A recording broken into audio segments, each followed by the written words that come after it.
Assalamualaikum warahmatullahi wabarakatuh. Halo teman-teman, balik lagi di channel YouTube aku.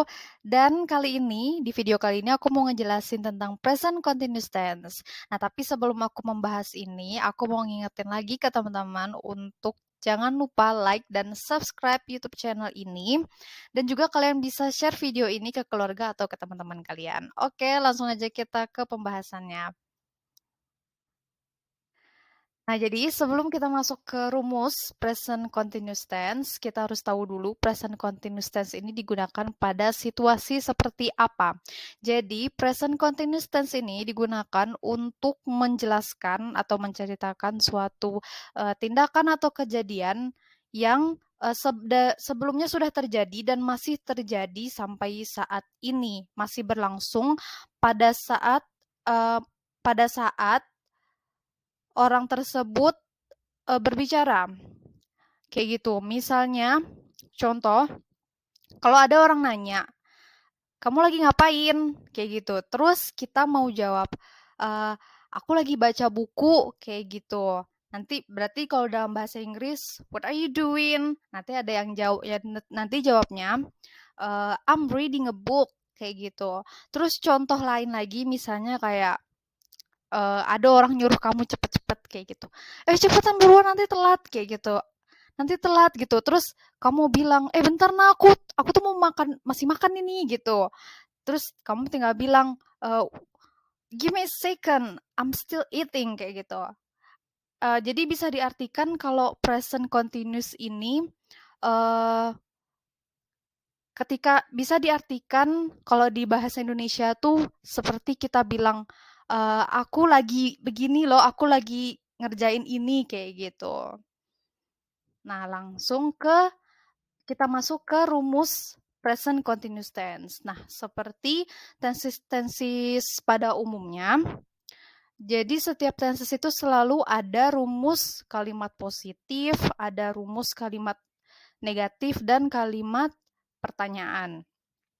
Nah, untuk kalimat afirmatif atau kalimat positif, itu rumusnya ada subjek plus to be plus verb ing plus objek. Nah, to be di sini itu yang dipakai masih to be present. Sama kayak simple present tense yang udah aku jelaskan pada video sebelumnya. Nah, kalau misalnya kalian masih bingung pemakaian to be, am, is, are itu kayak apa, kalian bisa lihat di video sebelumnya tentang simple present tense. Nah, contoh nih, they are reading an article about politics right now. Mereka sedang membaca artikel tentang politik sekarang kayak gitu. Atau bisa juga diartikan kayak mereka lagi baca artikel tentang politik sekarang ini gitu. Terus ada juga uh, Rani is waiting for his brother in her office at the moment. At the moment ini artinya sama kayak right now, saat ini juga. Rani sedang menunggu, atau bisa diartikan Rani lagi nungguin saudaranya di kantornya saat ini. Gitu.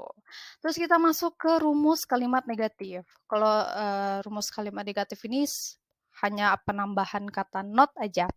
Jadi subjek plus to be plus not plus verb ing plus objek.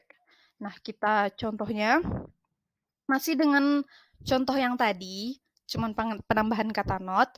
Jadi they are not reading.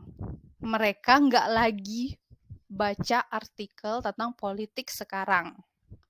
Terus contoh yang kedua, Rani is not waiting for his brother in her office at the moment.